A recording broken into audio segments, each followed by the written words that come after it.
नमस्कार जय जगन्नाथ शुभ सकाळ। आज हूँ मे 8 तारिख शुक्रवार। आसतु आज गुरुत्वपूर्ण खबर देखा। आपण भल पाइबा स्वरूप गोटे गोटे लाइक निश्चय करदे। आज प्रथम खबर नवीन बड़ घोषणा। दल को मजबूत करने को दलीय नेता गुरुमंत्र। राज्यवासी आमको 24 वर्ष क्षमता देइथिले। एबे मध्य आमे राज्य रे बड़ दल। आमर सफलता पई बीजेडी प्रति कर्मी गर्व करबा उचित। जाजपुर जिला कार्यकारिणी रे एमिति किछि कहिसंती विरोधी दलर नेता नवीन पटनायक। से आहुरी मध्य कहिसंती जे लोकंक भल पाइबा ही आमर बड़ बल। दल सबुबेले श्रृंखला को गुरुत्व देइछि। तेणु दल रे विशृंखलार कौनसी स्थान नहीं। आगको पंचायत पौर निर्वाचन रहिछि। तेणु संगठन को आहुरी मजबूत करबा लोकंक सह रहिबा। बीजेपी सरकार एबे लोकंक पई बड़ बोझ पालटी गलानी। महिला मानक उपरे होउथिबा अत्याचार उपरे लड़िबाकू हेबो। युव चाषी और मिछ प्रचार विरोध रे आमको लड़िबाकू हेबो। परवर्ती खबर चलित मास कार्यक्षम हब 23 ट्रक टर्मिनाल। ए मास शेष सुधा कार्यक्षम कराजिबो 23 टी ट्रक टर्मिनाल। एने सूचना देले परिवहन मंत्री विभूति भूषण जेना। समस्त ट्रक टर्मिनाल काम शेष हो जाइछि बोली मंत्री कहिसंती। केवल Girish solar terminal T A जाय कार्यक्षम होइछि। ट्रक टर्मिनाल कार्यक्षम हेले दुर्घटना अनेक मात्रा रे कमिबो। परवर्ती खबर उपांतर उपकूल सुदृढ़ हेबो भित्तिभूमि। ओडिशार भित्तिभूमि सुदृढ़ पई केंद्र सरकारक बड़ पदक्षेप। 10 सड़क प्रकल्प निमंते 769 कोटी टंका मंजूर। राज्यर सामग्रिक विकास और भित्तिभूमि सुदृढ़ करने दिगरे केंद्र सरकार पक्षरु एक बड़ पदक्षेप निया जायछि। 2026-27 आर्थिक वर्ष पई केंद्रीय सड़क भित्तिभूमि पांठी योजना अधीन रे ओडिशार विभिन्न प्रांत रे 10 गुरुत्वपूर्ण प्रकल्प निमंते 769 कोटी टंका अधिक मंजूर करा जायछि। एथिपई प्रधानमंत्री नरेंद्र मोदी एवं केंद्र सड़क परिवहन और राजमार्ग मंत्री नितिन गडकरी को सामाजिक गणमाध्यम एक्स जरिया मुख्यमंत्री मोहन चरण माझी धन्यवाद जणाइछंती। एही प्रकल्प गुड़िक विशेष करी राज्यर उपांत और दुर्गम अंचल रे जोगाजोग व्यवस्था रे एक वैप्लविक परिवर्तन आनिबो बोली मुख्यमंत्री मोहन चरण माझी एक्स रे उल्लेख करिसंती। परवर्ती खबर आसंता 25 रु बलांगीर रवि धान किणा। आसंता 25 तारिख आरंभ हब बलांगीर रवि धान किणा। जिले में रवि ऋतुर धान किणाकिणी प्रस्तुति बैठक सरीछि। आसंता 25 मे रु धान किणाकिणी हेबो। 125 टी प्राथमिक कृषि समवाय समिति और 11 गोटी महिला स्वयं सहायक गोष्ठी समुदाय 136 गोटी धान मंडी रे चाषी मानक ठारू रवि किणा जिवो।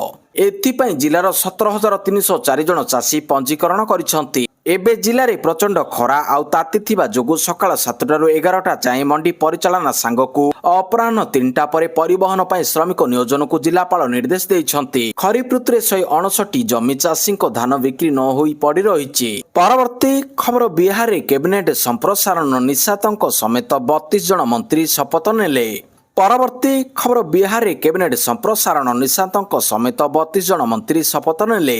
बिहार रे सम्राट चौधरी को मंत्रिमंडल विस्तार होइछि। कैबिनेट विस्तार समय जेडीयू प्रमुख नीतीश कुमार को सहित पुओ निशांत कुमार एवं अन्य 31 जन मंत्री भाव शपथ ग्रहण करिसंती। नीतीश कुमार पुओ निशांत कुमार मंत्री भाव शपथ ग्रहण करिसंती। एही महान उत्सव रे प्रधानमंत्री नरेंद्र मोदी एवं गृहमंत्री अमित शाह उपस्थित रहिसंती। राज्यपाल सईद आता हसन बिहार मंत्रिमंडल विस्तार सहित शपथ ग्रहण उत्सवर समाप्ति पई अनुमति प्रदान करिथिले। परवर्ती खबर एणिकी सप्ताह भितरे प्लान अप्रूवाल फाइल अटकाइले फाइल। घर करबा को प्लान अप्रूवाल पई आ मास धरि अटकिबो नै फाइल। सप्ताह भितरे हेबो काम। प्लान अप्रूवाल पई सुजोग आप आवेदन करी दीर्घ दिन धरि लोकन को अपेक्षा करबाको पडुतला। प्लान अप्रूवाल पई सुजोग आप आवेदन करी दीर्घ समय धरि लोकन को अपेक्षा करबाको पडुतला। एणिकी सप्ताहरु अधिक दिन ऑफिसर को पाखरे अटकिबो नाही फाइल। ऑफिसर जेतिकी दिन फाइल अटकाइबे दिन को 250 टंका लेखाएं फाइन भरिबे। नगर उन्नयन विभाग समीक्षा बैठक पर सूचना देइछंती मंत्री कृष्णचंद्र महापात्र। 2036 सुधा 80% लोकन को घर देबाकू लक्ष्य रहिछि। एने जिलापाल मानकू चिठी होइछि। परवर्ती खबर पर्यटकों को मिलिबो चिलिका कूल गाँव रे राति काटिबार नियारा अनुभूति। 15टी होमस्टे प्रकल्प करबाकू निर्देश। पुरी जिला अंतर्गत कृष्ण प्रसाद ब्लॉक रो 2टी पंचायत सातपड़ा और पिरिजीपुर रे पर्यटकों को होमस्टे व्यवस्था मिलिबो। ओडिशा होमस्टे एस्टाब्लिशमेंट स्कीम 2025 अंतर्गत प्रथम दफारे दिया जायथिबा लक्ष्य पूरण निमंते आवश्यक पदक्षेप नेबाकू जिलापाल मानकू निर्देश आसीछि।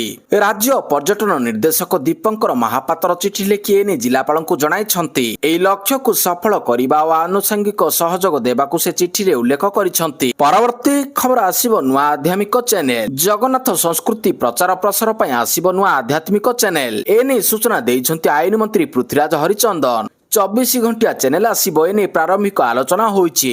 ଚ୍ୟାନେଲ ଦ୍ୱାରା ମହାପ୍ରଭୁଙ୍କ ନୀତିକାନ୍ତି ବିଷୟରେ ଲୋକଙ୍କୁ ଅବଗତ କରାଯିବ। ପରବର୍ତ୍ତୀ ଖବର 12ରେ ଆସାମର ନୂଆ ସରକାର। ଆସନ୍ତା 12 ତାରିଖରେ ଆସାମରେ ଶପଥ ଗ୍ରହଣ ଉତ୍ସବ। ପ୍ରଧାନମନ୍ତ୍ରୀଙ୍କ ସହ ସାମିଲ ହେବେ ବିଜେପିର ବରିଷ୍ଠ ନେତା ତଥା ବହୁ କେନ୍ଦ୍ରୀୟ ମନ୍ତ୍ରୀ। ବିଜେପି ଶାସିତ ରାଜ୍ୟଗୁଡ଼ିକର ମୁଖ୍ୟମନ୍ତ୍ରୀ ଏବଂ ଉପମୁଖ୍ୟମନ୍ତ୍ରୀମାନେ ମଧ୍ୟ ଏଠାରେ ଉପସ୍ଥିତ ରହିବେ। କେବଳ ରାଜନେତା ନୁହନ୍ତି, ଦେଶର ବିଭିନ୍ନ ପ୍ରତିଷ୍ଠିତ ଶିଳ୍ପପତି ଓ ଉଦ୍ୟୋଗ ଜଗତର ପ୍ରତିନିଧିମାନଙ୍କୁ ମଧ୍ୟ ଏହି କାର୍ଯ୍ୟକ୍ରମ ପାଇଁ ଆମନ୍ତ୍ରଣ କରାଯାଇଛି। ଆସନ୍ତା ମେ 12 ତାରିଖରେ ଅନୁଷ୍ଠିତ ହେବ ଏହି ଭବ୍ୟ ଶପଥ ଗ୍ରହଣ ସମାରୋହ। ଗୁଆହାଟୀର ଖାନାପାରାସ୍ଥିତ ଭେଟେନାରୀ ଫିଲ୍ଡରେ ଏହି କାର୍ଯ୍ୟକ୍ରମ ପାଇଁ ପ୍ରସ୍ତୁତି ଜୋରଦାର ଚାଲିଛି। ପରବର୍ତ୍ତୀ ଖବର ଚୀନର 2 ପୂର୍ବତନ ରକ୍ଷା ମନ୍ତ୍ରୀଙ୍କୁ ଫାଶୀ ଦଣ୍ଡାଦେଶ। ରାଷ୍ଟ୍ରପତି ସି ଜିନପିଙ୍ଗଙ୍କ ଉଭୟ ଥିଲେ ନିକଟତମ। ଚୀନର 2 ପୂର୍ବତନ ପ୍ରତିରକ୍ଷା ମନ୍ତ୍ରୀ ଭି ଫେଙ୍ଗେ ଓ ଲି ସାଙ୍ଗାଫୁଙ୍କୁ ଗୁରୁବାର ଦୁର୍ନୀତି ଅଭିଯୋଗରେ 2 ବର୍ଷର ଆଶ୍ୱସ୍ତି ସହିତ ମୃତ୍ୟୁ ଦଣ୍ଡାଦେଶ କରାଯାଇଛି। ଫେଙ୍ଗେ ଓ ତାଙ୍କ ପରେ ପ୍ରତିରକ୍ଷା ମନ୍ତ୍ରୀ ହୋଇଥିବା ଲି ସାଙ୍ଗାଫୁଙ୍କୁ 2024 ମସିହାରେ ଶାସକ କମ୍ୟୁନିଷ୍ଟ ପାର୍ଟିରୁ ନିଷ୍କାସିତ କରାଯାଇଥିଲା। ଉଭୟ ରକ୍ଷା ମନ୍ତ୍ରୀ ସି ଜିନପିଙ୍ଗଙ୍କ ଅଧୀନରେ କାମ କରିଥିଲେ। ପରବର୍ତ୍ତୀ ଖବର ଉପମୁଖ୍ୟମନ୍ତ୍ରୀଙ୍କୁ ଭେଟିଲେ କାନାଡା ହାଇ କମିଶନର। ଲୋକସେବା ଭବନଠାରେ ଉପମୁଖ୍ୟମନ୍ତ୍ରୀ ତଥା କୃଷି ଓ କୃଷକ ସଶକ୍ତିକରଣ ଏବଂ ଶକ୍ତି ମନ୍ତ୍ରୀ କନକବର୍ଦ୍ଧନ ସିଂଦେଓଙ୍କୁ ଭାରତରେ ଅବସ୍ଥାପିତ କାନାଡାର ହାଇ କମିଶନର କ୍ରିଷ୍ଟୋଫର କୁଟର ନିଜ ପତ୍ନୀଙ୍କ ସହ ସାକ୍ଷାତ କରିଛନ୍ତି।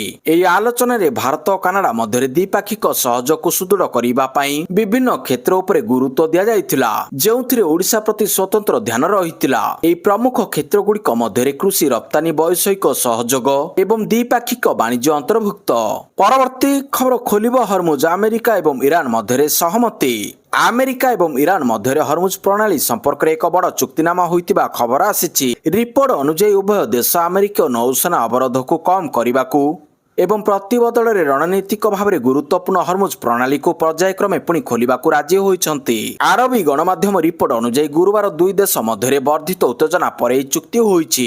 ଆମେରିକା ଇରାନ ବିବାଦ ଯୋଗୁଁ ଇରାନ ହରମୁଜ ପ୍ରଣାଳୀକୁ ବନ୍ଦ କରିଦେଇଥିଲା।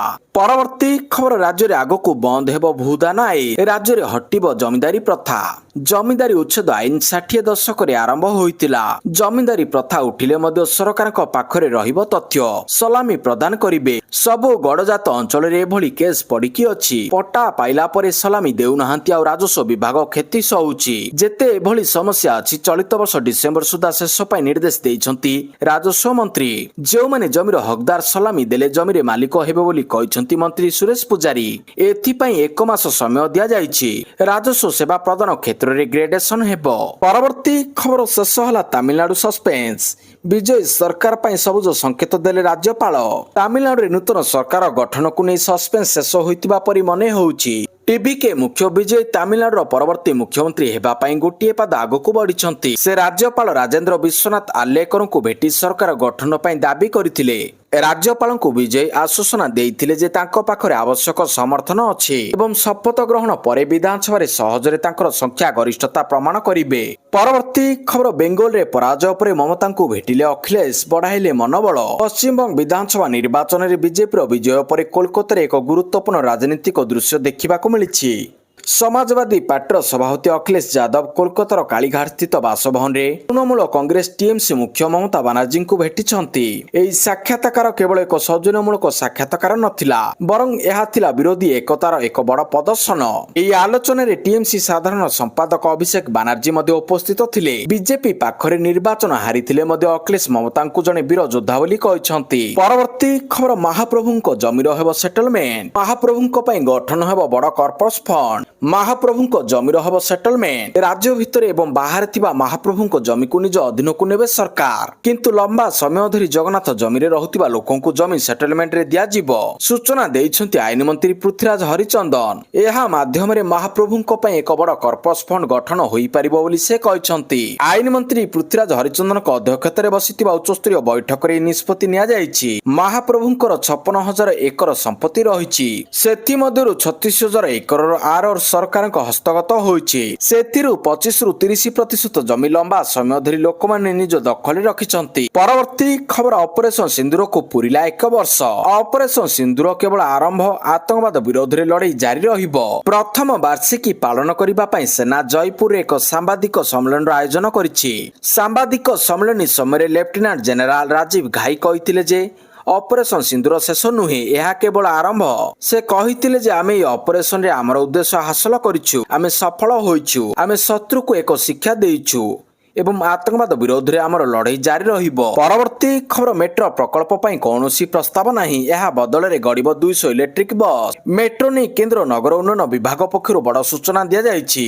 ଟ୍ୱିନ୍ ସିଟିରେ ମେଟ୍ରୋ ନୁହେଁ, ଏହା ବଦଳରେ ଗଡ଼ିବ 200 ଇଲେକ୍ଟ୍ରିକ ବସ୍। ସମାନ ଭାବରେ କଟକ ପାଇଁ 100ଟି ଓ ଭୁବନେଶ୍ୱର ପାଇଁ 100ଟି ବସ୍ ମଞ୍ଜୁର କରାଯାଇଛି। କେନ୍ଦ୍ର ନଗର ଉନ୍ନୟନ ବିଭାଗ ପକ୍ଷରୁ କୁହାଯାଇଛି ଯେ ରାଜ୍ୟ ସରକାରଙ୍କ ପକ୍ଷରୁ ମେଟ୍ରୋ ପ୍ରକଳ୍ପ ପାଇଁ କୌଣସି ପ୍ରସ୍ତାବ ଦିଆଯାଇ ନାହିଁ। ଦୁଇଟି ସହର ମଧ୍ୟରେ ଯୋଗାଯୋଗ ପାଇଁ ବସ୍ ରାପିଡ୍ ଟ୍ରାନ୍ସିଟ୍ ସିଷ୍ଟମ ଏକ ବିକଳ୍ପ ହେବ। ପରବର୍ତ୍ତୀ ଖବର, ଉନ୍ନତ ପବ୍ଲିକ ୱାଇଫାଇ ବ୍ୟବସ୍ଥା ଆଣିବେ ସରକାର, ସାରା ଦେଶରେ ଲାଗୁ ହେବ ଏକକ ପାସୱାର୍ଡ। ଉନ୍ନତ ପବ୍ଲିକ ୱାଇଫାଇ ବ୍ୟବସ୍ଥା ଆଣିବା ଲାଗି ପ୍ରସ୍ତୁତ କରୁଛନ୍ତି ସରକାର। ଏହା ଦ୍ୱାରା ୟୁଜରଙ୍କ ଅଭିଜ୍ଞତା ଉନ୍ନତ କରିବା ଏବଂ ଡିଜିଟାଲ ନେଣଦେଣରୁ ଅଧିକ ସୁରକ୍ଷିତ କରିବା ଉପରେ ଫୋକସ କରାଯାଇଛି। ଏହି ନୂତନ ସୁବିଧାରେ ଦେଶବ୍ୟାପୀ ସାର୍ବଜନୀନ ୱାଇଫାଇ ପାଇଁ ଗୋଟିଏ ପାସୱାର୍ଡ ରହିବ। ଏଥିରେ ବ୍ୟବହାରକାରୀମାନଙ୍କୁ ହଟସ୍ପଟ ପାଇଁ ଅଲଗା ଭାବରେ ଓଟିପି ଦରକାର ପଡ଼ିବ ନାହିଁ। ପରବର୍ତ୍ତୀ ଖବର, 3 ଦିନିଆ ଗୁଜରାଟ ଗସ୍ତରୁ ଫେରିଲେ ମୁଖ୍ୟମନ୍ତ୍ରୀ, ଆଣିଲେ 48,000 କୋଟିରୁ ଅଧିକ ଟଙ୍କାର ନିବେଶ। ଇନଭେଷ୍ଟର୍ସ ମିଟ୍ରେ ଯୋଗଦେଇ 3 ଦିନିଆ ଗୁଜରାଟ ଗସ୍ତରୁ ଫେରିଛନ୍ତି ମୁଖ୍ୟମନ୍ତ୍ରୀ ମୋହନ ମାଝୀ, ଆଉ ସାଥିରେ ନେଇ ଆସିଛନ୍ତି 48,000 କୋଟି ଟଙ୍କାର ପୁଞ୍ଜିନିବେଶ।